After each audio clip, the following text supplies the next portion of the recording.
Brett's already been to Starbucks and back.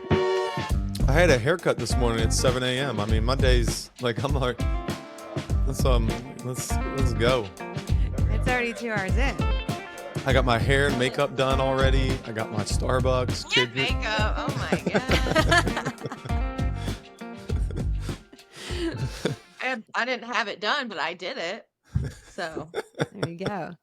Well, we got Kurt wearing some camo. Is he chic? Is he chic or unchic? We're about to find out today. How unchic am I? Construction chic. Yeah. Mm-hmm. You did it. Yeah, it serves a purpose. It is military camo, is it not? So Yeah, it's the it passes the vibe check. It's fine. Oh, it's fine. It's acceptable. It's the Marine Corps woodland camo. Yeah, military camo is perfectly fine. Gotcha. So that's chic. Yeah, it's just the hunting camo with like. I had a very branches.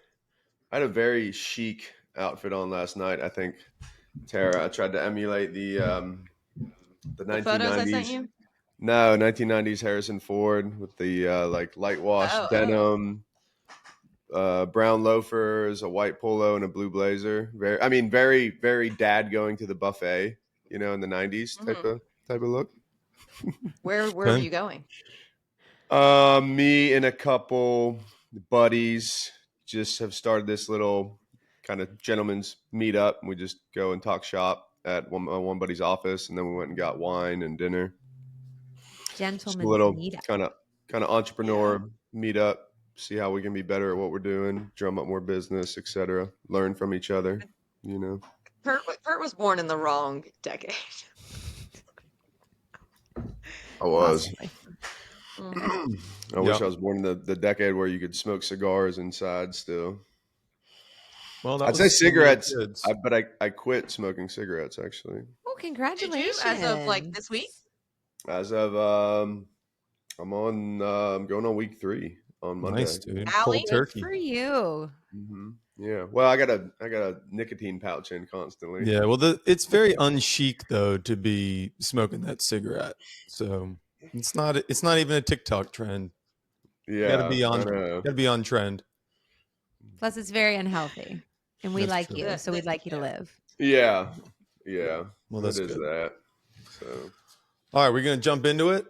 Let's jump in. Jump on in, B. Let's do it, babe. It's all you. All right, we're starting. We got a big show this week. We're recording what's today? May 23rd. Yeah. Friday. Yep.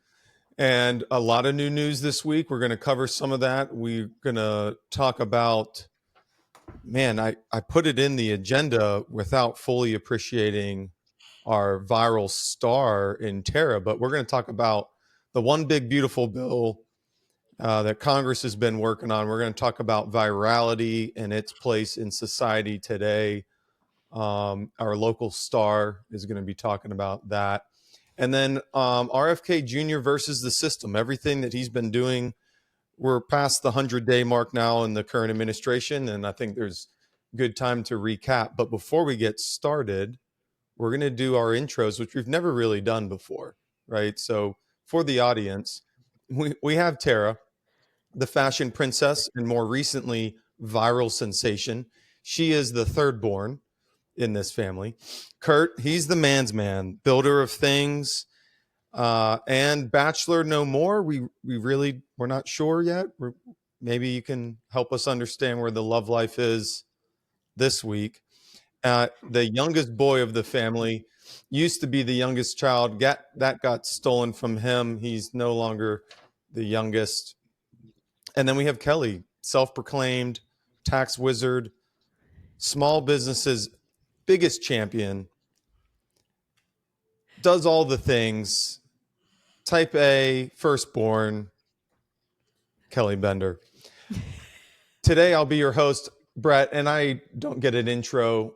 I'm rather boring, so. Baby Jesus is the only thing anybody needs. Baby Jesus. And daddy extraordinaire. Yeah, that's true. Daddy extraordinaire. I'll take that one. That's a good one. Yeah. So let's jump right on in. We're going to start with the One Big Beautiful Bill Act. So yesterday, the House passed a sweeping piece of legislation that's making waves across Washington and beyond. Supporters hail it as long overdue, all-in-one solution to infrastructure, healthcare, education, and tax reform. The opponents, they're calling it fiscally reckless, expensive, and would hurt Americans and their social safety nets. But what's in this bill? Who wins? Who loses in this one big, beautiful bill? Beautiful. In response to the House's passage yesterday, Senate Majority Leader Thune told reporters, quote, "We can't afford it, and we are going to write our own bill." So already controversy even within the same party. For a reminder, the Republicans hold the majority, thin majority in the House and in the Senate. So they're clearly not on the same terms. But look, it's a huge bill. Kel, I asked you to look into some of this, but I think there's a little bit in this bill for everybody as to what we should be paying attention to. I talked to somebody yesterday and I said, are you watching what's going on in Congress with the one big beautiful bill? And he said, what are you talking about? I'm like, well, if we're not talking about it, then you're not paying attention to. I think there's going to be impacts to everyone. Tell me if I'm wrong. What do you see in the bill? Yeah, I mean, this is like the biggest thing, I mean, I'm a tax nerd, so it's like, oh my gosh, new tax legislation, bring it on. It's a lot. There is a lot going on in it. I think that some of the language around people talking about how if it doesn't pass, it's going to raise taxes. And then there's, of course, that argument. But the reality is that that's the case. So, if we rewind in the Wayback Machine, remember the big tax cut of Trump 1.0 was the Tax Cuts and Jobs Act. And that really, it definitely cut rates for corporate. But then what it did in the small business community is that it really leveled the playing field. So the biggest thing I talked about was that QBI. This bill now makes that permanent, which was something we had already kind of known if we didn't get this, that would be a pretty big tax increase for small business Main Street America So what is happening. this QBI, Kel? That Tell us what QBI is that qualified business income deduction, which is a 20% reduction in the amount small businesses pay tax on at the federal level.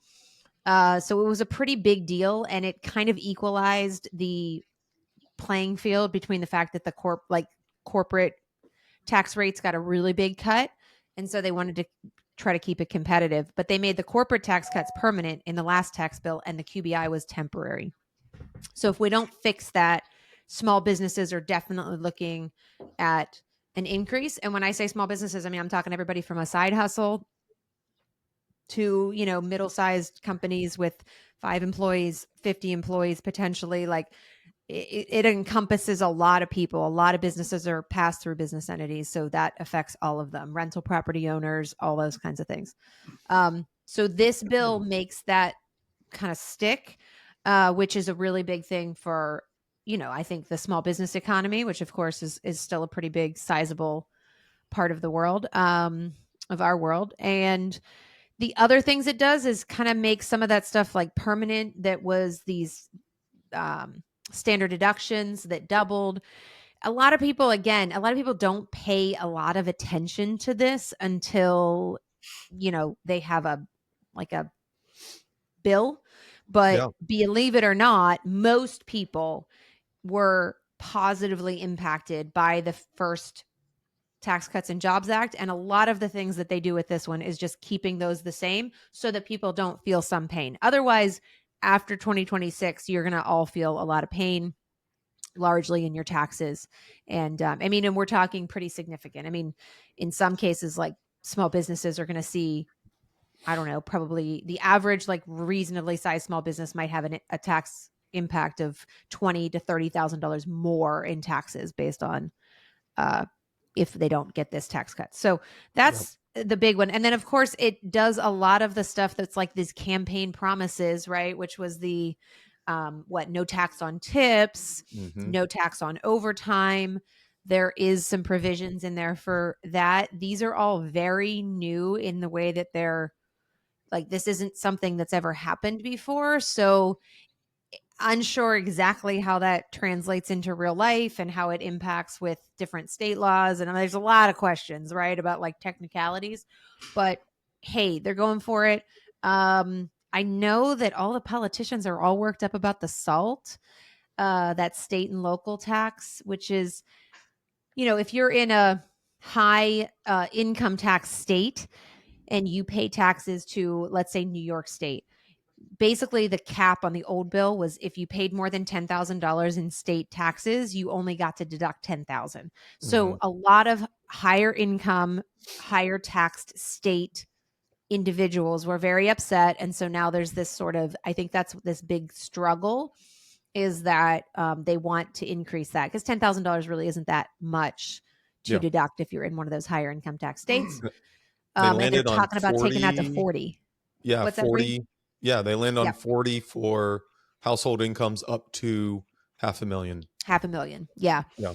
So, kind of that middle class is, taxpayer is who they're targeting there. And I get the argument. I mean, I am personally affected by that as well, but I think it's really expensive. And I think that's, the flip side of this equation is that they're adding so many gimmies that, it all starts to add up. And then the other crazy new one, which, we were kind of talking about is this new, well, it was going to be called a MAGA savings account, but now they last minute changed it to a Trump account. And this, I know, right? Just for like posterity, it's great. But it's a program that all new babies born between 2025 and 2028, the government's going to start a savings account with $1,000 seed money for all new babies. And then parents and supposedly, I would think grandparents or anybody can contribute to these savings accounts for small children up until age 18. And the idea is that different than like an education account, like a 529 we have now, it's sort of like a Roth IRA for the kid. The kid can take it out for higher education. They can take it out to buy a home. They can take it out to start a business at very, very preferential rates. So, two things it's doing, obviously incentivizing people to have babies, which I think is interesting, maybe a little Elon-esque there, right? Like, let's have some more kids and repopulate the earth. So they're sort of cash incentivizing having kids, setting kids up for success, giving them some financial stability, and incentivizing investing. I think there's a caveat that like the accounts then have to be held and invested in U.S. markets and things like that as well. Again, that was sort of whether that all stays. This is all proposed, but I think it's an interesting concept that they're now, kind of saying, hey, there's a little governmental carrot hanging out there to have some more babies. Yeah. Maybe you can bring babies to the world, Kurt. I'm trying. You're the only one that would be having kiddos in this next 4 year window. Yeah, I got 4 years to get some savings accounts. Yeah. The Trump babies. You'll be a big benefactor of that. Kurt, did you look at this bill? What did you see that popped out to you? I mean, Kelly hit some big points, but this is a massive bill. There's a lot in it. Yeah. I mean, I was going through, and I think I was looking at the more long-term stuff. So, I guess trying to increase our GDP. They're saying, where's that at? Let's had it pulled up here. I think increase the GDP by 5.2% over the next 3 years. There was like $100 million, something going into Main Street. I don't know if you guys saw that. So it'd be like your small town USA. I don't know what you're Here we about. go. Expands the 199A small business deduction up to 23% and makes deduction permanent, creating over 1 million new Main Street small business jobs annually, generating $750 billion in economic growth. Now, how do we get these projections? That's my QBI. That's the same thing there. Oh, okay. Section 199. Yep. Mm-hmm. Yeah, the projections are done. There's there's kind of independent agencies within the government that Mm-hmm. look at these things. They are estimates, they're projections, but they get them right. Sometimes they get them wrong, but usually if they're getting them wrong, it's because there's other impacts of the economy that made something more expensive or Mm-hmm. made it cheaper than what they estimated. But yeah, when they look at all of these things, the Congressional Budget Office puts some projections out there, and that's where they come up with, we found $1.5 trillion in savings. He's like, well, what does that mean to the average like American? It means, well, somebody put an estimate together and said this is how much it's going to cost over the next decade, Mm-hmm. and or this is how much we anticipate saving over the next decade. Yeah. Um, yeah. Yeah, I mean, I like the renews the opportunity zones. I think that's huge for economic development. 100 billion in new investment over the coming decade, and then the 284 billion of new economic growth for American manufacturers. I think that one. I think that's just important for our future as a whole. Being in my industry, it's a lot nicer to get things that are domestic than import for a variety of reasons. So I like that we're going to start making things in America again. I think but that I feel like is kind of a painful transition, and I Right. think that has a lot of people up in arms about. Do we care that we maybe can't pay for it? Yeah, I mean, so this is, it says the latest headline passed. The one big beautiful bill moves one step closer to President Trump's desk. So for the layman, Brett, what does that mean? So, I mean, look, the House did a bill. It's a reconciliation budget bill. They passed it um, with one vote. I think two Republicans voted present but didn't vote for it. So, there was some deals struck. Trump went to the Hill, and you got to give it to Speaker Johnson and Trump for getting this thing out of the House. I didn't personally think um, they had a high likelihood of doing it. So what it means now is it's in the Senate's hands. So um, the Senate's going to take this bill up and they're going to put their hands on it. And I can guarantee you it's going to look very different than what the House just did. You have a lot of senators not happy with the spending. So they're, promoting it as like the one big beautiful bill. In theory and in concept, it was, we're going to cut the deficit, fuel the economy, all these things. When you take a step back, it's not really doing the first major priority of cutting the deficit. And so it's an expensive bill. So you have a lot of senators calling it out right now, saying like, we can't, Senate Majority Leader Thune says like, we can't afford it. Like the whole goal here is to get ourselves out of the debt mess that we're in. And I think it just shows you that as our government has continued to grow, um, it's going to be difficult to make all the cuts that you would need to make to get us out of the debt spiral. And I think you've got to start looking at the other end of the ledger. How do you grow the economy? And then how do Do you you how do you keep government from spending all of the money? I mean, that's kind of part of it. We have a bigger economy, but you're just handing more of your tax dollars over to the federal government, then the government continues to grow. Do you think it's ironic coming from the Senate that they're talking about the fact that we can't afford all of this, and then yet you and I both know that when this bill comes through the Senate, it's going to also include a Yeah. gajillion Yeah. handouts and special interest Mhm. add-ons, and like, do we ever get to a point where we call out these hypocrites for being like, we can't afford it, also we need a new bridge in my district? Yeah. Yeah. I mean, that's the unfortunate, case of politics today in America. And When you have the opportunity to wield the pen, you're going to put things in there that are for your constituents. Notable though, Kel, the House didn't have any of that stuff in it.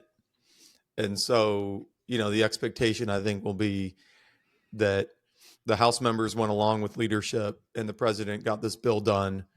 But for the first time in a very long time, like there's no what you'd call like member priorities in this bill.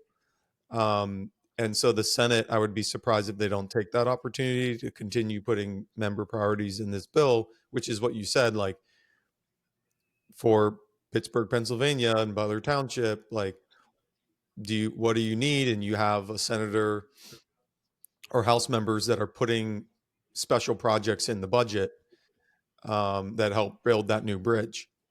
Yeah. So how is And this bill? Sorry, go ahead. I was gonna say, how is this bill going to be different than that large omnibus bill that Biden got passed? Last year, I guess, that it was just slam full of junk. You're talking about the Inflation Reduction? Inflation. Yes. Mm-hmm. Yeah, I mean, in a lot of ways, it's similar. I mean, the technicalities of what they're doing here and what they did there are different. This bill addresses the debt ceiling or attempts to, and that's why you're seeing a push to July. I wouldn't also be surprised if this bill still gets broken up. I mean, we may not have one big beautiful bill. I know that's what the president wants. The Senate has said for a while now that they would, they prefer 3 bills, and the first of which is going to address the debt ceiling. But the risk is that if they can't get 3 bills passed right in a period of time before midterms, then you're not getting it. Like I think passing this tax bill has to be, if I'm looking at it from the priority of the president, this absolutely must be, because this will basically confirm to the economy, particularly for businesses, that there's a positive tax impact of doing business in the US. And I think from a political and economic perspective, this absolutely has to go. Yeah. Tara, what do you think? You took a look at this? Anything in there for you? I mean, I looked at it, but it's just You're going to get more money per kid. Yeah, get more money Yeah, per kid. I mean, yeah, I know that there's obviously there's benefits to small business owners, middle class, but there's just so much stuff in it that I'm like, it's not my wheelhouse, So, Yeah. I don't pay that close of attention to what's going through the House and the Senate.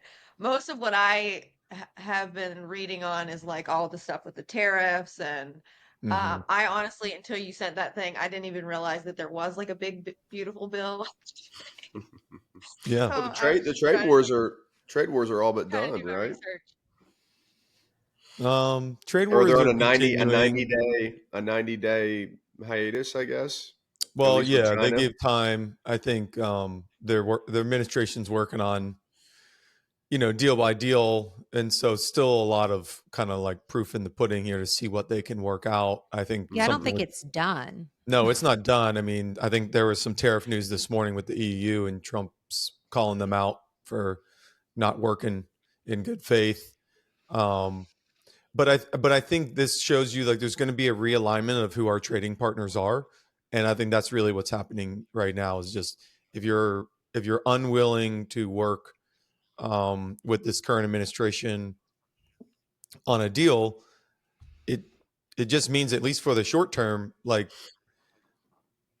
there's going to be new winners in the global market for Americans' dollars, right? And we're already seeing some of that with kind of the anti-China rhetoric and tariffs. Where are those industries going to go? You're starting to see India be maybe the main benefactor of that. So I think it's just going to be a kind of reallocation of where we do e-commerce, and I mean mainly with China, like e-commerce and other things. But Let's talk about how we're paying for this a little bit too, right? We kind of talked about who's like the winners, but there's a couple things that they're definitely, because they have to pay for it somehow, right? By keeping all of these tax cuts made permanent. I think it's interesting because that's of course what the Democrats are arguing and yelling about a little bit, or a lot, because it's like, oh, it's so expensive. They don't really care about the debt. I mean, let's be honest. But what they're a little bit, I would say, I mean, because nobody cares about the debt. No party, neither of them care. But like Thomas Massey cares. That's it. There's a Medicaid work requirement that's being expanded. So they're, going to have an increased work requirement to get Medicaid. So that's where the language from like, oh, they're cutting Medicaid benefits, but they're just asking for people to prove that they work. And when I say work, it's 20 hours a week. So not that much. And they're taxing large university endowments, which is another interesting raise. I saw that. That's actually great. Because they get what I was amazed was how low they're even paying on those endowments now. It's like currently, I don't even know what it is. It's it's like under 1% or something.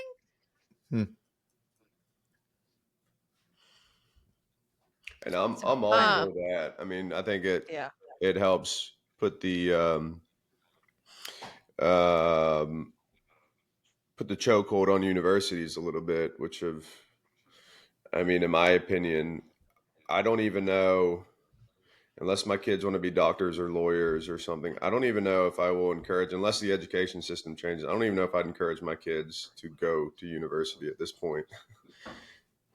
Yeah. Well, it's certainly changing.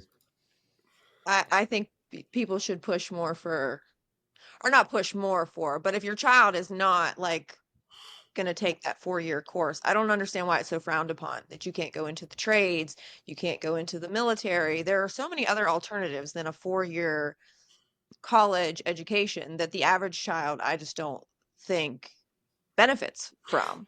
But the other thing with the colleges, it kind of shifting gears, but more what I understand and what gets discussed in my household is the athletes at the college now, like next year going into, if you play for, let's say, a football program, how these athletes are all going to get paid a share of what that athletic program earns. Like, that is crazy to me that some of these athletes, if they never step foot on the field, will be getting paid the same amount of money as like the star quarterback, upwards of $1 million, if not more, depending on how much that football program gets. Like, I think we should totally put nil as a topic for future conversation. I think it's going to completely destroy. NIL money is wild.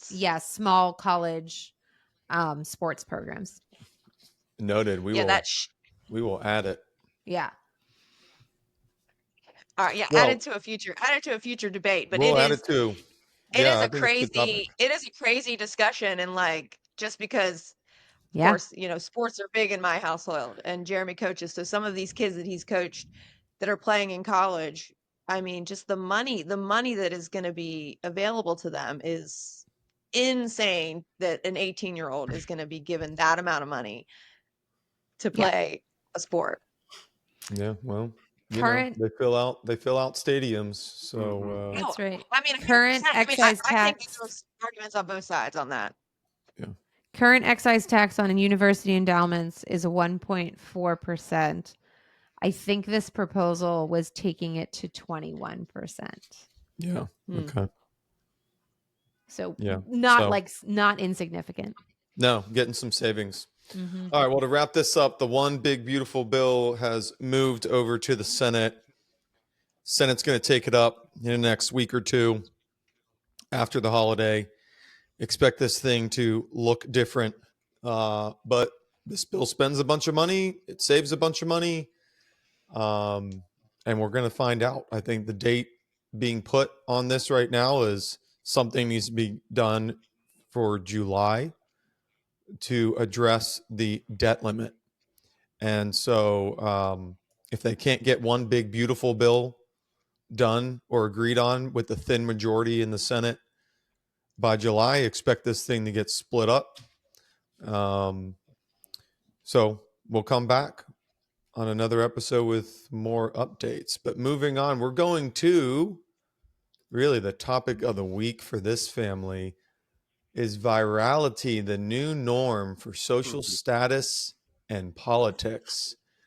In a world where a tweet can start a movement and a meme can end a career, virality isn't just noise anymore. It's power, it's currency, it's politics. It seems today that going viral has become the new social status, and it's reshaping influence, elections, i.e., Trump, and even identity.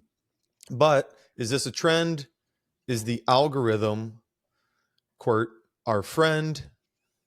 And will society reward guys like me, the quiet type? Where are we at? We're going to go to Tara, of course, first, the viral queen. Tell us what happened this week. You have gone Well, this viral. happened six weeks ago. 6? Is Okay. what's so funny. I learned about it this week. Well, no, because it went viral this week. I posted a video 6 weeks ago that, of course, got picked up and went viral. Really, I guess started going viral last week. And of course, the reason it went viral is because people like to make things different than what the intended point was. So I posted a video about what is unchic, and it went viral because the internet is essentially saying that it is alt-right propaganda and that I am pushing for conservatism and wealth and I mean I think a lot of and people I'm just I think a lot of people just like to hate, and it was, I think so many oh people absolutely are so offendable, so it became unchic to make a video about what's unchic. And let me ask you this: was it your original intent, Tara, to be a provocateur with that video, or were you just trying to almost cosplay a fun video? So, well, twofold. So, if you're on social media, you would have seen a lot of the things I find chic videos that were circulating Mm-hmm. on TikTok. And I kind of found them to be very pretentious and just kind of like it was always, I mean, like your typical average white girl in like her monogrammed pajamas in her bed with her glass of wine. And it just felt so, to me, cringy to kind of, because chic to me, you can describe something as chic, and that's different than a person being chic. So the things that I said are things that I find unchic, items that I find unchic, not the like inherent chicness that a person might have. To me, that's something completely different. So yes, it was kind of like a little bit of a spoof off of those videos that were circulating, just like a little tongue in cheek. So, I mean, I am obviously a character anyways, but I tried to pour it on a little more than normal in that video. And obviously, that's what made it really drive my point home.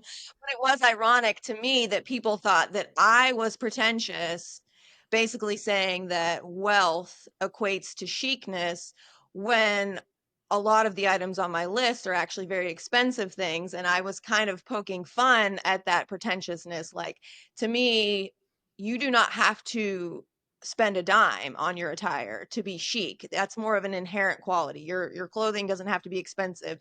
I think that if you walk into the room and your brand is across your chest, you're essentially announcing that you have money. And if you have to say that you have money, you probably don't actually have any money. And so that was kind of my point. I say in the video that money talks and wealth whispers. And so people took that as, oh, well, you have to be wealthy to be chic. But I just meant it in the sense that if you are announcing that you have money, you probably don't have any. Real wealth would never say that they have money. So if you want to be chic, you would never say that you are chic. Real chicness would just elude from you and your presence. So it was kind of obviously not taken in the way that I intended it to be taken. Isn't that all And just I mean, some people, semantics, though, Tara? Like, it isn't is. it I just mean, semantics? I mean, it's just really, if I say, the sky is blue, someone wants to say it's red. And that's really what this is exactly. about. It has nothing to do with whatever chic or unchic is.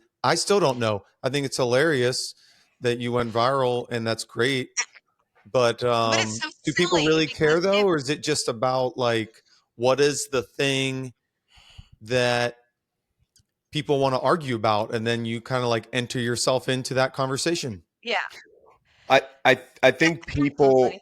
from watching all of the, because Allie keeps sending me all the re-stories and Spoofs. Yeah. all the spoofs and all of it.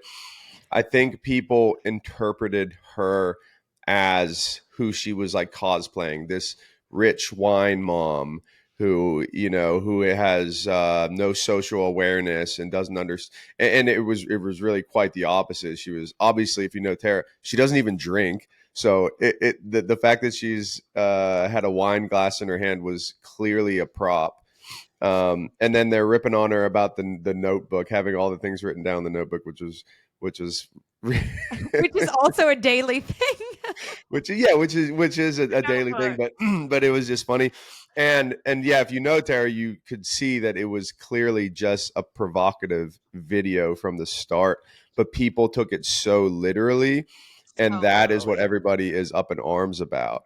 And I haven't really seen, consider the source of everything. So all of the hate coming back, just consider the source. I mean, you go look at some of these people's pages who are coming back so hateful, and it's like, well, you guys are just miserable anyhow. You guys are not who anybody's actually taking advice from. So it it I find it incredibly hilarious. Obviously, Tara has a good sense of humor, because some of the videos snapping back are so damn funny. The one girl who taped the she taped the like She takes the stuffed animal to the wall. I yeah, think she it's taped the stuffed animal to the wall to mimic the deer yeah. head that Jeremy has on the wall. People really hated the deer. They were really Mhm. mad about I was that gonna say deer. that deer sent people. That deer head Yeah. Yeah, behind you was George. like, Which is so funny because if you know me, you know that I too hate that deer. And Jeremy hung it one day when I was not home, and I came home and I was like, "What? Why is this deer as soon as you walk into my house?" But because everybody's hating on it so bad, I kind of now like love it. I feel like I need to defend George. He's not going anywhere. Sure, he should needs we to be dress in him almost up? every video.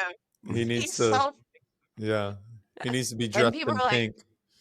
"Oh yeah, he needs a hat, he needs a bow tie. We're just gonna start like really making him a character." Yeah, but Mhm. that girl's video was really funny, and of course she was playing off of me and like made it much worse than what I actually said.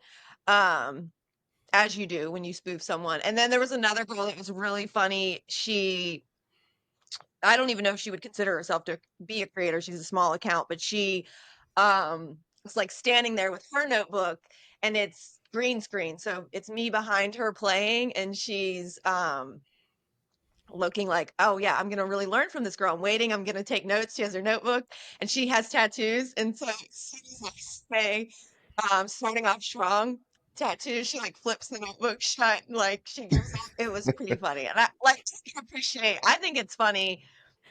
Some of them, as long as it's all in good fun. Of course, coming at my physical appearance is like, guys, really?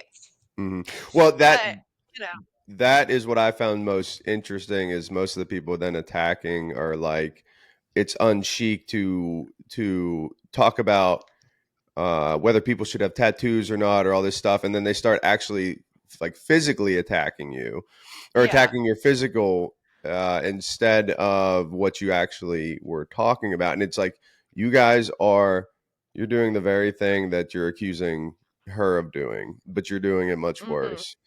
Um, But again, Right. that's the virality of making a provocative video, and I think that Yeah. it was well intentioned, and it was obviously meant to be. Like, am I wrong? I think you were cosplaying up a rich wine mom, which is not at all who you are, Yeah. anyhow. And the glass, I didn't even really think about, like, I just kind of always hold a glass in a lot of my videos anyway. It's kind of a shtick because I don't drink, and so, but I still want to have fun and I still want to have a cute glass. And I didn't even think about it in the video. Like, I really wasn't trying to intend it to look like it was wine. That's just, I just normally have a glass in my videos. But I mean, it played. That's what I say. Like, everything kind of played. And the unfortunate thing was, I say visible panty lines cheek. And then of course I had a jacket on all day, so I didn't even look at myself in the mirror, and you could see my bra straps. I'm like, what about bra straps? Isn't that visible panty line? I'm like, it is the same, and it is on cheek. I'm so sorry that mine is Mhm. hanging out. That's really so Brett, I were you didn't offended obviously by her intend. holding of the wine glass? You were. Yeah, the way I hold it wrong. No, I mean, look, I when I get on social media, I am very well aware of what is going on, and everyone's playing a part, everyone's doing a Absolutely. skit, even the commenters are doing Mhm. their part, man. And if you're the one able to capitalize on that, great, good for you, because Hmm. that's all it is. I don't take anything serious. Now I say that I'm never on the receiving end of a negative Instagram or Facebook comment because I post absolutely nothing. I don't Right. exist in social media. So, um, but yeah, like, good for you. Way to go. Do some more videos that piss some people off. Even better. Um, Yeah. like, isn't that what we're doing on social media? Like, Yeah. we're not going on social media um, to do anything other than like have these interactions with people we don't have with in our normal day to day lives. Mhm. And so that person that may have been visceral towards you could be the sweetest person that you'll ever Oh, meet, but like they're trolls on social media because they're having fun too, you know? Like, yeah. Mhm. Well, and Just looking for a reaction. But so when it comes to, like, what you were saying though, virality, I think obviously the goal for people is to go viral on social media so that they get seen, they get noticed. And typically the way to do that is to, you know, kind of rage bait or grab them with a hook or something to that effect. Mhm. Um, I actually have other videos that have larger views than that video, but for whatever They reason, that video got spoofed and got stitched and got reposted so many times that even though its view count isn't as high, it has been seen by more eyes at this point. But the problem with just simply focusing on going viral is that you never really, it's kind of like getting your 15 minutes of fame because you're not really building an audience. You're not, um, you're not building a community, and you're just trying to go viral every time. So it might work a time or two to maybe get yourself in front of some people that wouldn't normally see you, but then you really have to, focus on building a brand and focus on being reliable and building trust in your viewers. So I think that is where it gets challenging, is to, you know, play off of that, really really grow off of that virality, and then create an account that people continue to come back to. Of Mhm. course, that's where I'm at now. So I posted that 6 weeks ago. It hit a little bit when I posted it, and then of course, it really picked up in the last couple weeks. And so then you really have to, like, figure it out. How am I going to continue to stay relevant on the topics that I typically discuss, or am I just going to continue to try to piss people off and go viral every time I post it? Mhm. yeah, right, right. that's And what that's the dilemma I see with a lot of these influencers and or anybody trying to build a brand is they go viral for one certain topic, and then it's like, how do you keep recreating that without people getting just bored of you immediately? And Right. even brands especially, it's like, how do you keep recreating the same thing and people not just get tired of it? Because that's all it really becomes. And then that brand kind of dies off. They have their 15 minutes of fame, like you said, and then they disappear. So what is the secret sauce anymore to the ever changing, ever evolving world of social media, and what the current trend is? Like, how do you even stay ahead of that? Well, that's what I was going to say. I think that goes to that larger brand, is that like the idea of virality is awesome. And sometimes it, has something that pops off.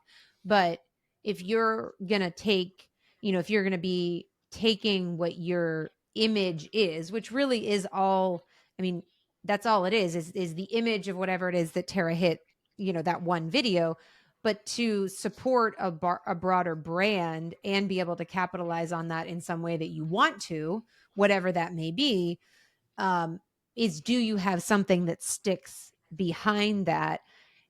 And I think, that just goes into the broader part, the conversation about marketing and branding and all of that. And even though Mhm. not everybody, Brett, you posed the question at the beginning, I don't think everybody has to go viral, but I do think we're in an era where to monetize in any way, shape, or form, even in small business America, we have to have some establishment of a brand, because that is where people are. So if somebody wants to know whether you're legit or not, and you don't even have, say, a website, or they don't know anything about you, or there's no, ability to see whether you're valid in what you say, then you're sort of only going to possibly be viral, and that doesn't have long-term staying power. Like, it might, but people's preferences changed. And I'm sure you would know, Tara, like people who were influencers, if they do nothing else 5 years ago, even 1 year ago, 2 years ago, like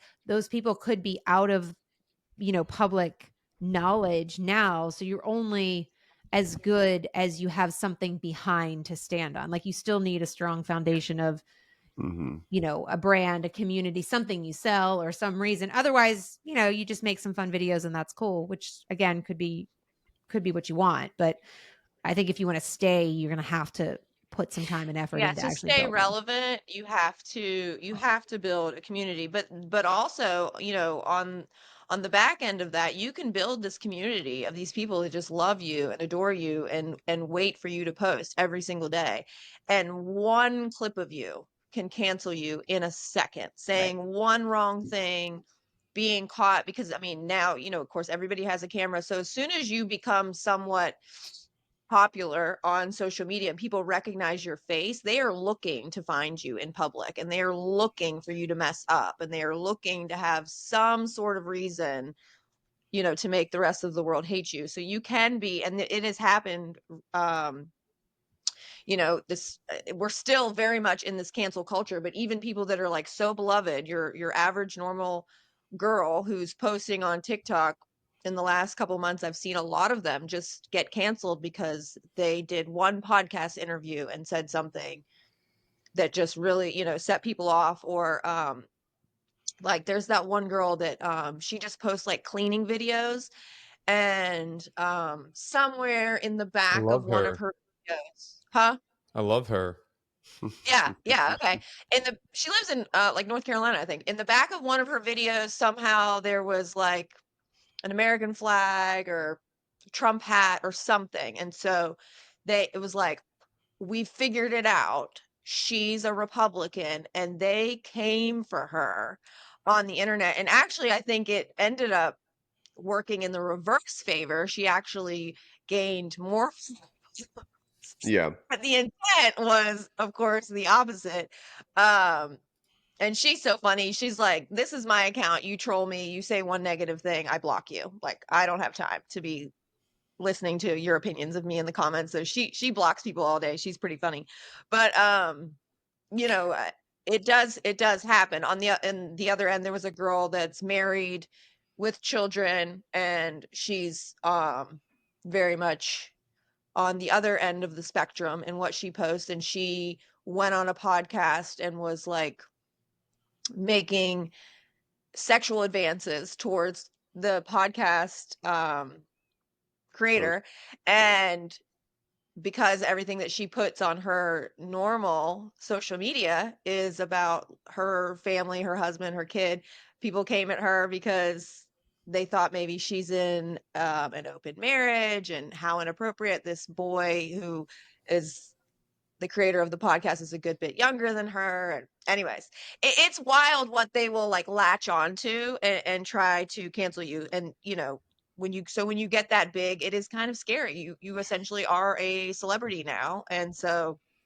I think you have to when you put allow yourself to be canceled though anymore. I oh think yeah, but when you're putting your life out there, it's going to be scrutinized. So you just have to be right. prepared for that. But I think if you stick to your guns and you're unapologetic, it's very hard to be canceled. Yeah. Oh, So absolutely. back to the question, or really more like thought topic. Like, what does this look like moving forward? I mean, I think it's easy to sit here today and be like, well, we just live in the world of social media. It's like, well, yeah, but 10 years ago we didn't. And so Right. what does the next decade look like? And a lot of this is driven by algorithms. There's been different controversies within each of the platforms, or for how these algorithms are done. Are they open access? Are they not? We've had issues in elections with how you can influence these algorithms, or what people are seeing, that could have consequences on the outcome of politics.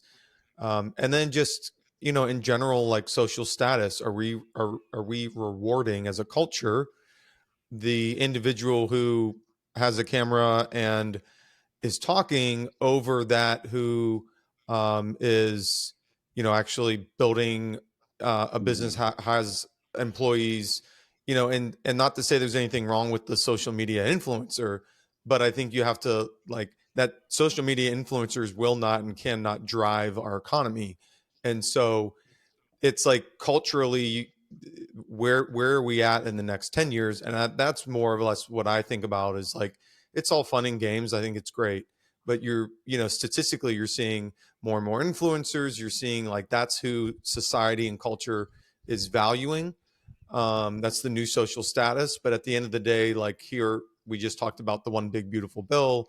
We're talking about growing the economy, getting out of debt, and what are the new jobs of the future, and what are our kids viewing as, like, do they want to be, Sloan still wants to be a police officer and a firefighter at 5 years old.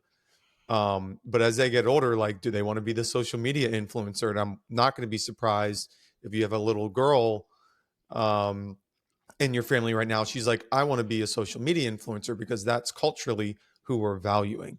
So I pose that question to everybody. Just when you think about the next 10 years, what does this look like? Well, I think that's where I go back to. I think that, as much as we see quote unquote social media influencers as if there's a bajillion of them, I mean, anybody can be an influencer, because we all have the ability to do that in our hand. I mean, at any given time. But the point of what sticks long term is as fun, like you said, Brett, as fun as it is. I mean, I think it's great. Like, I'm super pumped for Tara. If you want to, I mean, I am. I told you that yesterday. Like, I'm so pumped for you. Like, we're all like yes in the comments, right? But we still are a very, very large country, and the vast majority of people will not actually be any kind of influencer. So it goes back to, yeah, what do you have behind you? And because the influencer world is highly subjective, and just like you said, like, you do something wrong, somebody comes for you in the comments, you're canceled. It's always reliant upon the whims of the world versus building things that last, that have staying power. And we're always going to need uh you know Yeah. electricians and plumbers and people that build things. Right. We're going to need some accountants and things like that. So I think though that the people who will build longer lasting, you can have some brand presence, but you have to have some tangible monetization of a business You do. behind you. Mm-hmm. I think there's a component though. I do think if you want to build some businesses, you have to have some recognition to the world. You It's just, absolutely do. yeah, I mean, you have to be it's present. yeah. It's like the Arnold Schwarzenegger quote, work like hell and advertise. And that was his whole. Did you guys ever watch that little 3-part series on Arnold?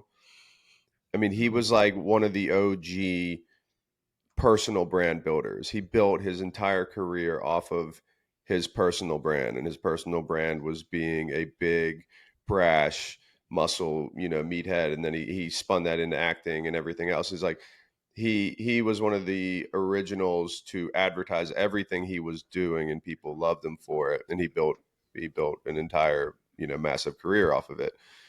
So I think they go hand in hand, but I do think that people have. I've seen a downtick, or maybe my algorithm has changed. Again, it's a bit subjective to what we're being fed, especially with the onset of AI and like how these algorithms are being pushed on us. We are getting they're getting catered to what we actually like or dislike. But I've seen a downtick in these online mastermind guys and these on like these guys that are just a house of cards. The public has seen through that now, and kind of they're looked down upon, and it's very cliche, I think, to even try to be one of those people now. And the people that do have the biggest brands are the people that have built a sustainable business first, and then have really pushed themselves out there, like Andy Frisella and some of those guys who have actually have and built enterprises and employees, and they actually contribute to the local economy. Those are the guys who people are being more attracted to, at least in my opinion, or from what I see. Yeah, I mean, take a look at like the Mr. Beast. I mean, OG of YouTube. Um, I know his content's different, right? But that guy built an empire and got his own Netflix show, and I mean, amazing, right? Hmm. And to And a me, chocolate empire. yeah, and has done a bunch of other things, right? With his success, um, I think that's great. That's where social media, that's where these digital platforms um, are best used, in my opinion. And then also from a branding side, like it is, I like to look at um, influencers in like the true sense that are just kind of commenting on something, or right there's not necessarily like a brand that they're pushing. I view that as just in the marketing bucket of when you're starting a company, you have a product to sell, you have a whatever, you need to reach people. Traditional methods, right?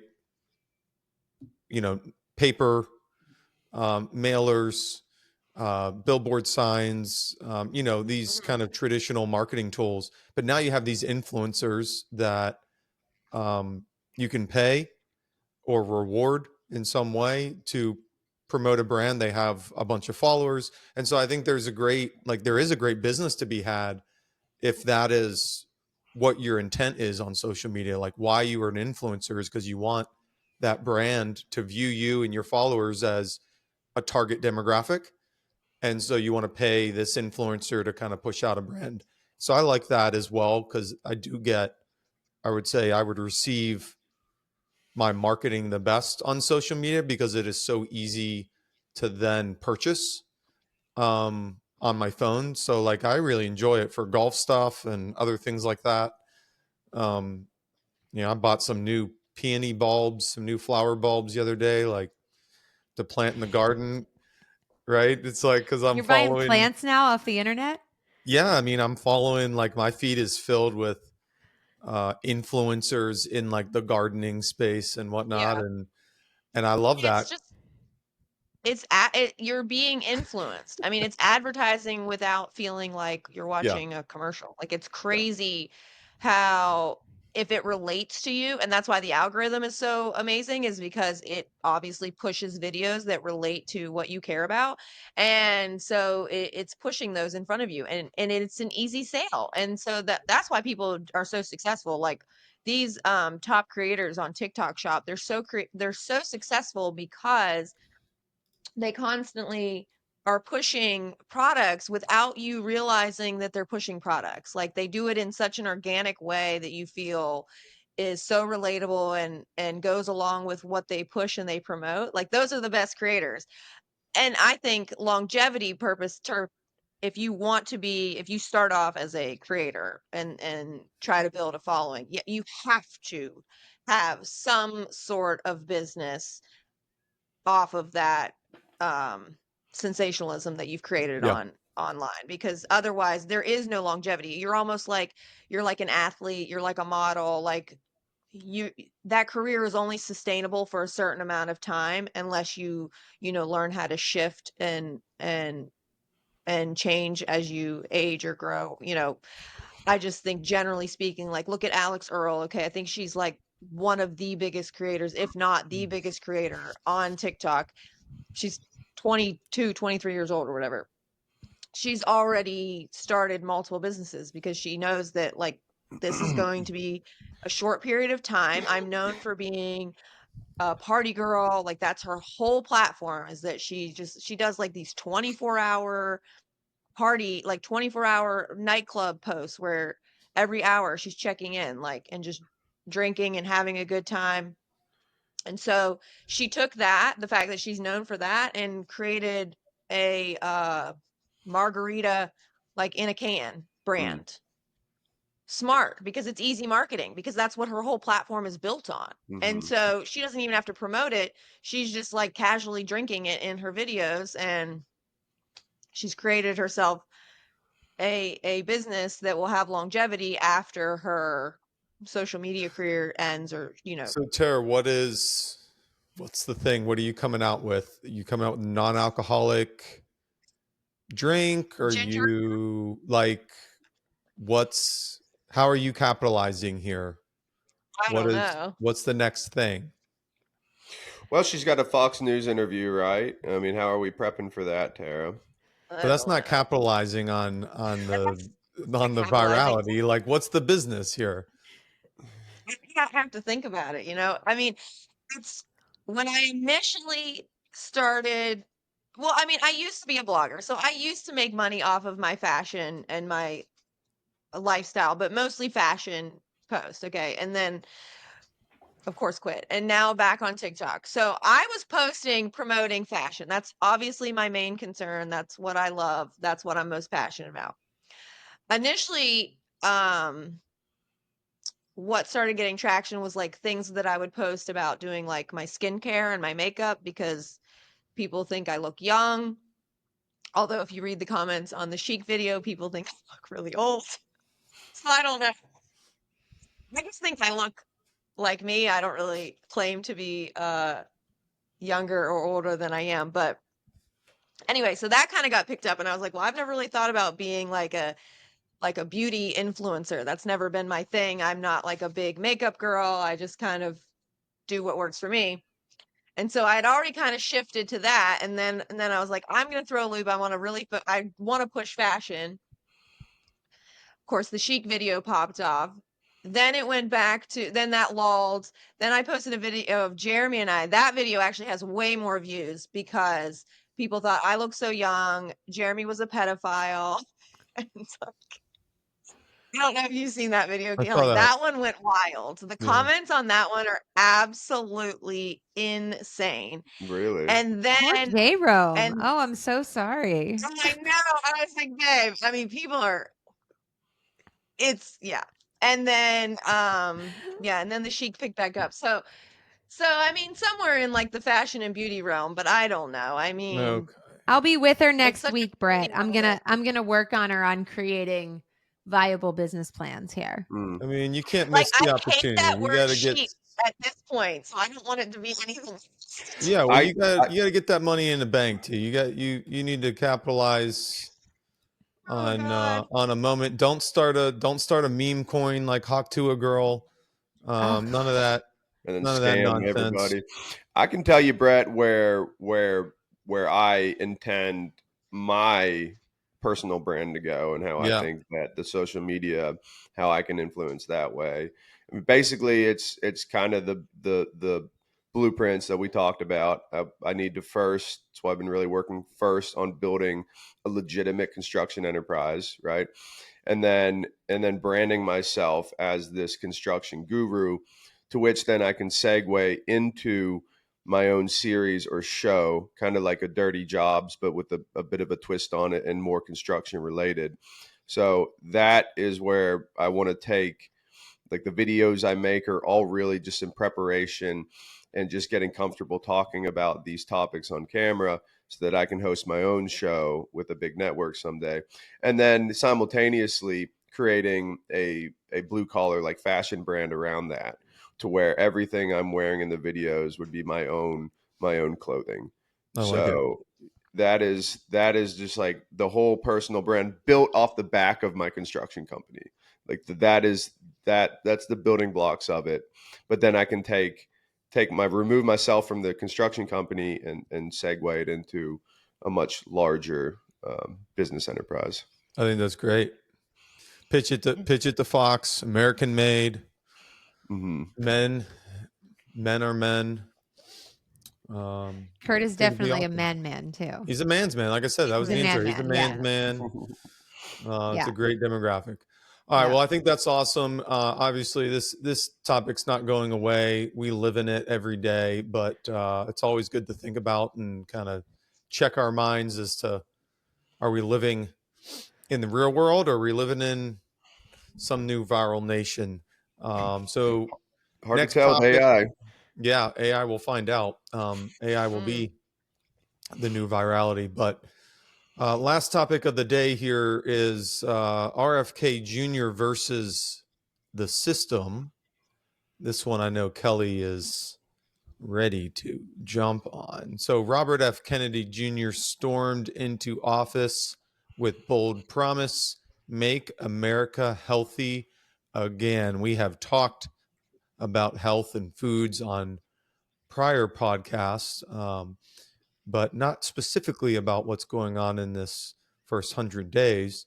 From banning food dyes to overhauling vaccine regulations, his first 100 days have sparked both praise and panic.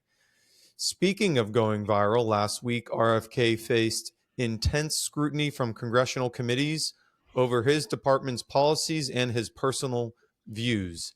Is America supporting his efforts, and is he getting anything wrong?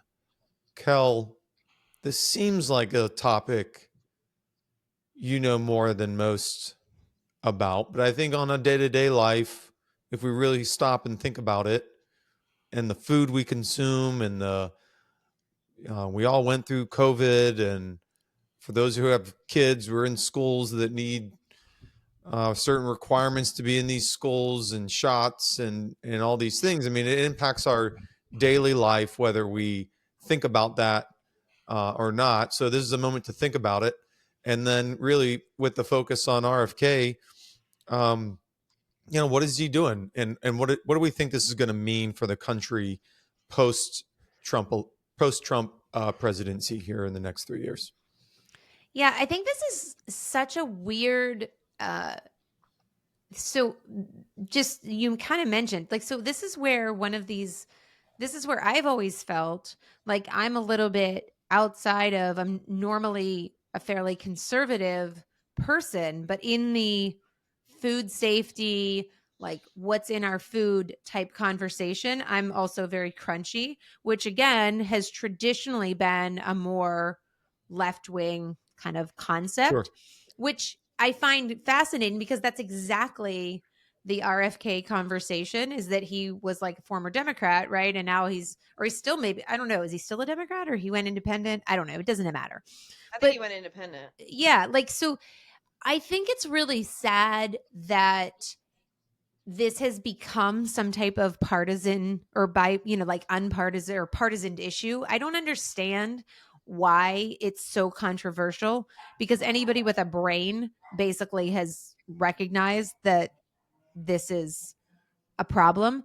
So it's very confusing to me why we're demonizing. And I mean, that Senate or whatever hearing was ridiculous, because these people were his friends 30 seconds ago. And now they're like, oh my gosh, you're the devil. And it's like, he's not saying anything that most people find controversial unless they're trying to put some type of partisan lens to it. I did think it was interesting. So they came out with this whatever Maha Commission, the Maha report, make our children healthy again. And, look, all of it is cataloged, which is pretty freaking factual. Everybody understands that, is that our children, particularly just us as a nation, but our children are massively unhealthy. And he identifies that we have a chronic disease crisis.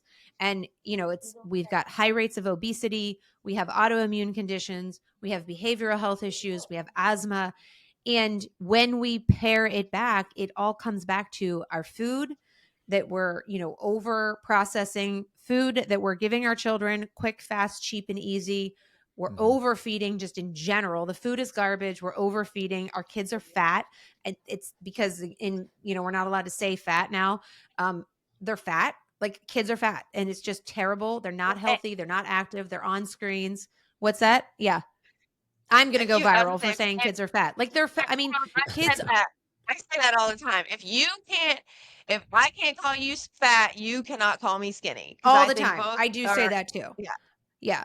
And, so it's not, and I think that if you look at it and it's like, so it's poor diet. Is there environmental concerns? Yeah, absolutely. Like, there's absolutely environmental concerns about what we're not only putting in our food, but about what is in the environment. Lack of physical activity, chronic stress, and then over medicalization. We are completely over medicating not only each other. I mean, my gosh, right? It's like everybody, has a side pill bottle and a whole, set of pills that they take every day to and function. They glamorize it and make it like it's comedy. Yeah, and now we give it to our children because we're like, oh my gosh, they're too hyperactive. We have to, medicate them to make them focus. And then, oh, they have anxiety. Let's give them something else. And it's like, we know when we talk about it, everybody knows that that's the reality of it. And I just think that we're in this denial that it's a problem, and we just kind of keep ignoring it. And I think that's all this does. All he's doing is trying to say, hi, maybe we should talk about this because it's a problem. Like, it's a problem. We shouldn't be he's also dedicated taking his a pill life for everything to environmental concerns, environmental cleanup, and like a true sense environmental. Like, RFK has done a lot of things, and he's talked a lot about this on different podcasts and whatnot that he's done. The Roundup issue he was very involved in, other types of cleanup of waterways. So your point of like in the environmental aspects, I mean, he's definitely coming from that component, which I think you would say, well, that's it still is, certainly under Trump. Like, those aspects within MAGA are considered kind of leftism. But I don't think it is. I mean, in my view, he's bringing together, hopefully, the country to say, like, yeah, if you're a liberal and you care about these things, like this new Maha cares about it too, under the Trump administration, where traditionally Republicans, you would say, aren't necessarily super concerned about it. I mean, they purposefully kind of push against the environmental community in a lot of ways. So here's RFK kind of bringing these people together. And then you have a traditional right, which is, where the anti-vaxxers are coming from and all this. And so it's like you're kind of molding the whole country together and saying, like, can't we just agree that both can be true? And Right. I think what RFK is saying in a lot of these congressional hearings is like, I'm going to stick to the facts. And so statistics, numbers don't lie. Kelly, Tara, you guys are going to Europe very soon, right? Next week. England, yeah. I'll be curious the report back of how many obese children you find there, how many overweight individuals walking down the street, on the planes, in the bus stations, something that I think we have come all too accustomed to in America, that is, Everybody's so fat. that's who can wear a swimsuit now and be on the front of a magazine, is somebody who is unhealthy and will Right. die well before they reach 80 years old. And we are supposed to celebrate that in the same way we're supposed to celebrate somebody thinking that a man should be a woman, and that there's not a mental problem here.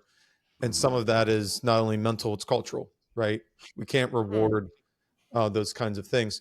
So anyhow, Kurt, what do you think here on the food RFK front? I think that the reason there's so much pushback to Kelly's original point is like, why is this political? And I think it is layered there. On the political front, I think it's become controversial, just like why anything becomes political or controversial is because people have their special interests in this. And if you make people healthy, there's going to be a lot of big pharmaceutical companies. You're going to have a lot of big food companies, big corporations are going to lose a lot of profit. So I think there's that layer with everything that gets pushed back initially. You look at, okay, why are these politicians coming for my throat now? Well, because of their lobbyists, right? Because of their interests, because of their kickbacks, whatever it is. So I think that's on the political level. There's people that if the whole country gets healthy, there are a lot of corporations that stand to lose a lot of money.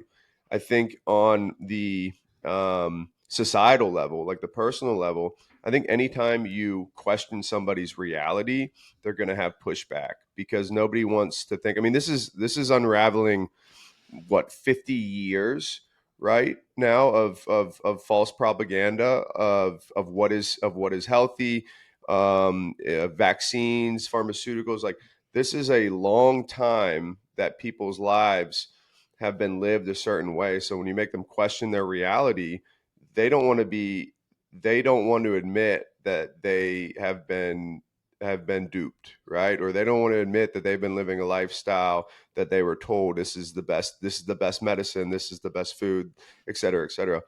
I think it's very hard for people to accept that. So they're going to have pushback on it too. And some people just don't want to accept that. I mean, just it's very hard for people to even accept that they are unhealthy. And I mean, even me, I smoked cigarettes and I just quit. And I didn't always smoke them, but when I was smoking them, I didn't, people tell me it's unhealthy. I know I need to quit. And you just finally have to like realize that for yourself. So any sort of obesity or something, it's going to be very hard for people to break out of their habits and become healthy. Oh, I had another point, but I just forgot it here. But yeah, I think that it's a no-brainer, and it is interesting that there is so much controversy over it.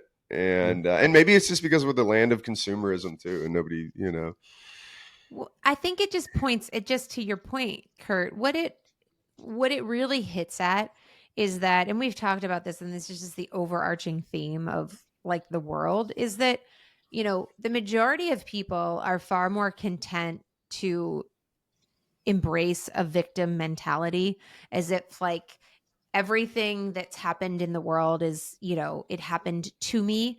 And I think that really goes to all of these conversations is like, oh, well, I'm fat. Well, I was born this, or I was poor when I didn't have good food choices, or I wasn't, or I was like, I have to take this medication because they said I have this. And everybody, wants to give up, I mean, honestly, their own autonomy, because we've become so complacent with just not taking ownership of our own life. And the reality is like, yeah, I mean, if you have a weight problem, darn well how it is that you could fix it but it's hard and it requires you to take ownership of your own life. And that goes across absolutely every category of anything in the world. Like, it is not going to change just because you don't like it. You have to actually physically change it. So you can, to your point, Kurt, like, you can know that smoking cigarettes is statistically going to harm your health. And until it gets so bad, or until there's somebody pushing you to say, please stop, you kind of don't care until you're going to own it yourself. And that's why I think this hits so hard, is that everybody knows this. Everybody in their gut knows everything he's saying is right. But so few people want to just say, yeah, like, but what do we do to change it? Because change is hard. Yeah, and it comes with a complacency too, and and I think it's our economy and our lifestyles and our consumerism has made it so difficult to be healthy, though. I mean, Absolutely. it's like a rich man's game almost. If you want to be healthy, it really is. You have You to. don't have to shop at Erewhon. You can get healthy food at your local grocery Yes, store. yes, you can. But how many people can have a farm like Kelly and grow her own food and slaughter her own meat? It's, I Yeah. mean, that's an anomaly. But then also, I mean, even to be able to afford like organic stuff, right? I mean, there's not a lot of groceries that actually even have organic. You have to go to the more expensive ones.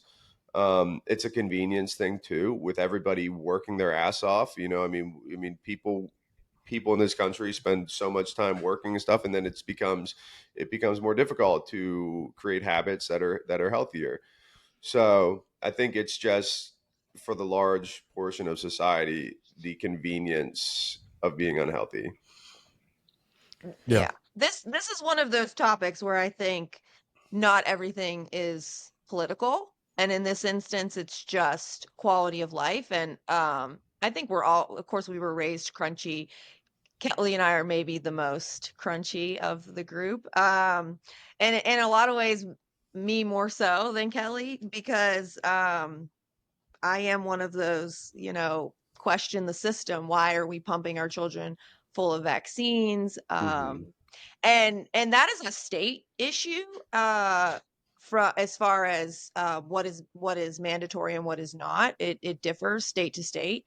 And so you have to prove either a religious exemption or a medical exemption if you do not want your child to have vaccines. The state of South Carolina is an all or nothing state, so you do not have the right to choose. You either have to give all of your children the shots along the schedule that is provided by the state, or none at all. And even to the point where, because we've been confronted with this issue, I have 4 children with the same father. So if I decide that I want one child to not have vaccines and the other 3 too, or vice versa, I have to, they won't allow that because it's the same parent. So I can't say, well, I have a religious belief for this child, but these 3 can have it. So it's like very black and white in the state of South Carolina. I think Pennsylvania, Kelly, you guys have a little bit more leniency, do you not?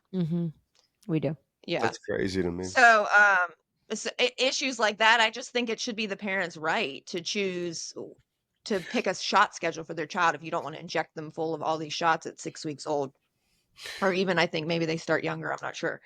So that for me is crazy. And then, my note was the same as Kurt's. I just think to be healthy is hard, and a lot of people don't do it. I mean, we are lazy as a country, and we like convenience, and fast food is so easy. And a bag of Doritos, you just grab it and you eat the whole thing, and you consider that to be nutrition. And just like, an addict, nobody wants to be told that they're unhealthy. Nobody wants to be told that they're fat. Nobody wants to be told that they're too skinny. I mean, nobody wants to be told that there is something wrong with their body. So of course they're gonna butt against that, because it doesn't feel good to hear that. But I definitely think as a society, I mean, look at all of these foods that are banned in all of these other countries, and yet we're just like propping them up on the shelves Mm-hmm. and putting that red dye in everything. It's really unfortunate, and it's hard to navigate if you do want to eat healthy. I don't have, of course, the farm like Kelly does. We eat venison. That's our primary source of red meat. But when it comes to other uh, meat and produce, I have to go to the grocery store, and I have to look for it, and I have to read the packaging labels, and just trust that what they're saying is actually true, because how am I to know that this Purdue chicken that's sitting right next to like the regular Purdue chicken, that this one's actually the non-GMO organic, when clearly these chickens are on the same chicken farm? I'm just supposed to believe that they're Mm-hmm. telling me what the package says. So, that's hard if you want to be healthy, and it can be quite expensive if you want to be healthy, because traditionally right now in the grocery stores, the outside aisles are the most expensive. They're not putting that stuff on sale. The cheap crap that you put into your body is all those central aisles with the snacks and the bread and the processed foods. They're incredibly cheap. And where the and coupons and that are. I mean, you think about how yeah, it's right. You and, get and healthy coupons. You don't food get goes coupons bad for fast. broccoli. Mm-hmm. Right. Yeah. No, yeah, they're definitely not giving that. So, and then, Kurt, what you said as far as it's going to impact a lot of companies. I can only speak to like my personal life experience with this. So, Lincoln, of course, we know he's a survivor. We were told while we were going through treatment, he was fortunate to be treated at a learning school hospital. So, many benefits to that, and of course they know the newest research is being provided. But childhood cancer is not spoken about, not promoted, aside from like St. Jude's. It is not, you think we do like breast cancer, everybody wears pink. um they do Movember for the male cancer. That does anybody know what childhood cancer month is? And why would you? Because they don't talk about it. It's Mm-hmm. September, in case you wanted to know. The color is gold. And I have never seen a gold ribbon, because pharmaceutical companies make $0 off of childhood cancer treatments. And Why is What? that, so Tara? I'm not sure why, but they're not promoting it because they're not making money off of it. It's not profitable for them. And And it's it's the same thing with the cancer research, the funds. Like if you donate to cancer research funds, unless you are specifically donating to childhood cancer research, the last time I looked, like the percentage was less than 10 that's going to childhood cancer research. Those are usually like independently funded research that's happening for childhood cancer, because they're not making money off of it. And if they're not profiting, it's not worth it to them. I think it's probably even it might be even worse than that. It's they're not looking into it because they don't want to uncover what the results might be, because the Yeah. the the increase, as Trump actually just had a speech on this yesterday about how childhood cancer rates in the last 20 years are up 50% or something, I'm which sure. is a crazy number. And I mean, don't quote me. My research was done while Lincoln was going through treatment, but Mhm. it was just shocking to me that, like, we were so blessed. But if you live in a community where you don't have access to a hospital like that, they don't know, the top research and what you Yeah. can do for a child who's struggling with cancer. And it's unfortunate that everything is about the dollars at the end of the day. That's what we care about Mhm. as a society, is how can we profit off of this? Yeah, that was my quick research, Tara. I don't know about the making, but basically the profit motive isn't there, because Mhm. the pool of childhood cancers, which are, let's be honest, likely more, I would say, like, genetic or birth related, like, because they haven't had as Mhm. much time in the environment, versus Right. adult cancers have a higher profit motive because they're so much more prevalent, which one could argue is because the person, now the human, has longer, like, jacked their body up. But there's not enough profit for them to spend a lot of money researching it, so they don't. Yeah. And it's just, Yep. One more point over. I thought of it when Tara was talking about the state mandates with vaccines and stuff.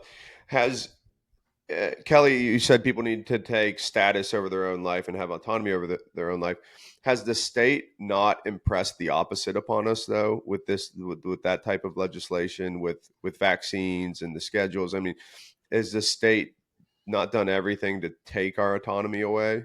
100%. Right. And I think that's why, again, why anybody that speaks differently about these things is like somehow they just are automatically like a contrarian. And it's not even, again, back to Tara's point, this isn't a political issue at all, but we have become conditioned to just believe every single thing that we're told. And we, are told that you do XYZ for your child from day of birth. And you're told that you should, do this and eat this. And, think about what's the stupid thing? My gosh, they teach it to us in school. And even we learned about it in like private school. What's the pyramid? The food pyramid, which was the food pyramid. Do you know who designed the food pyramid? Do you know who pushed that? It was Big Tobacco. It was so Big Tobacco lobbied and created the food pyramid because after legislation started coming out against tobacco companies, right? They moved all their monies. They moved all their monies into I don't know why anybody calls my business line. They moved all their monies into Big Food. And they created the food pyramid that we were taught. Yeah. Yeah. The food pyramid, cheese, like looking at cheese, which is just over, some days butter's good, some days butter's not, like all of these things. And so it's very difficult for anybody to unpack because it takes effort. It takes, time. And honestly, it takes courage to say, maybe something we've been told isn't right. And we continue to remove the ability to have honest discourse about it. Is like, I think there is a world where there is a positive benefit to some vaccinations. I think that modern medicine has done some good things. And I think there is a world where adults and parents alike can have choice over what they choose to do, and that neither party is, or neither, person is wrong, and that there is a lot of gray and individual autonomy in that space. And the more that we say, hey, there's an all or nothing choice, and now, if there's any inkling of like, well, what if, it's like even the questioning has become demonized. And that's, I think, how we get to an RFK that appears so demonized, when in reality, if we just honestly listened to what he and all of these things are saying, is like, we're sick, we're unhealthy, we have anxiety, we don't feel good. Maybe it has something to do with what we're freaking putting in our body and our environment. Yeah. Well, speaking of being anxious, we're at an hour 30, and we're going to wrap this thing up so our viewers don't get sick of us. So from all of us here at the Family Favorite, thank you for listening. If you liked what we talked about this week, if you have your family favorite, put it in the comments, give us a like. We're going to make this thing go viral, but we need some eyeballs on it. So for this week, have a good one. We'll see you next time.